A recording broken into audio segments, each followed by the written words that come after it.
Yo, what's going on, guys? It's Rob. I'm just checking in with you guys on Thursday afternoon, the day after Survivor.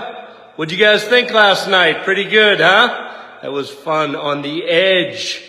I read all of your comments, not all of them, of course. There was a lot, but I read a lot of them. So I thought I'd go through a few questions with you guys. I'm here on my lunch break, so I thought maybe I'd answer a few of your questions. One of them that I got a lot of was, what did I do with the tokens when I found them?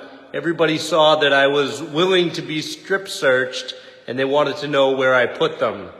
Very soon after I got all three of them, I stuck them right by the base of a tree in some high grass, not far, knowing that it would have been a needle in the haystack and nobody would have been able to find them. So I just stashed them real quick.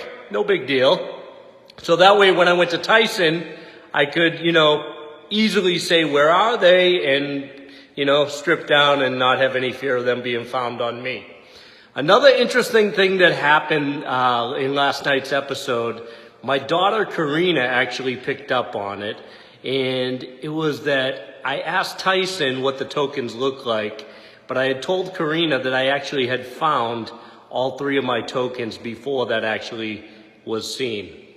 And she asked me why. Why did I ask him if I already knew what it was? And here's something interesting. If you guys want to find out the easiest way to find out if someone's going to tell you the truth or lie to you, ask them a question that you already know the answer to. In the moment I put Tyson on the spot, he was cool enough to show me, that what it did look like. And I knew the answer, so I knew he was telling me the truth. But that's an easy way to, manipulate someone without them know they're being manipulated. One of the other questions everybody wanted to know was I going to tell my wife? Obviously, when I interrogated her in front of everybody, do you have one? I knew that she didn't have them because I knew Tyson had one, and I knew that I had the other three. So at that point, all four of them were gone. And of course, I told her after the fact when we were alone. I mean, what kind of a player do you think I am? You think I'm going to keep it from my wife?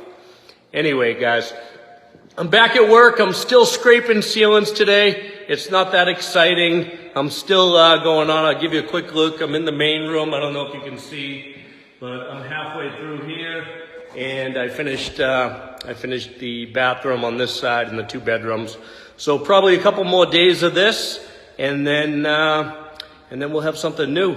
Next up, I think we're gonna figure out what we're gonna do for paint, which is a long process. Usually I'd sub out the painting, but like I said, because of the coronavirus, I'm doing this entire project by myself. So I'll probably do that, and then there's some work that needs to be done outside too. A little attention to the grounds, maybe some pressure washing and stuff like that. So we'll see how it goes. I hope you enjoyed last night's episode. Cool update. You guys have a great weekend. If I don't talk to you tomorrow, I'm going to spend some time with the family. We'll be back at it next week. Take care.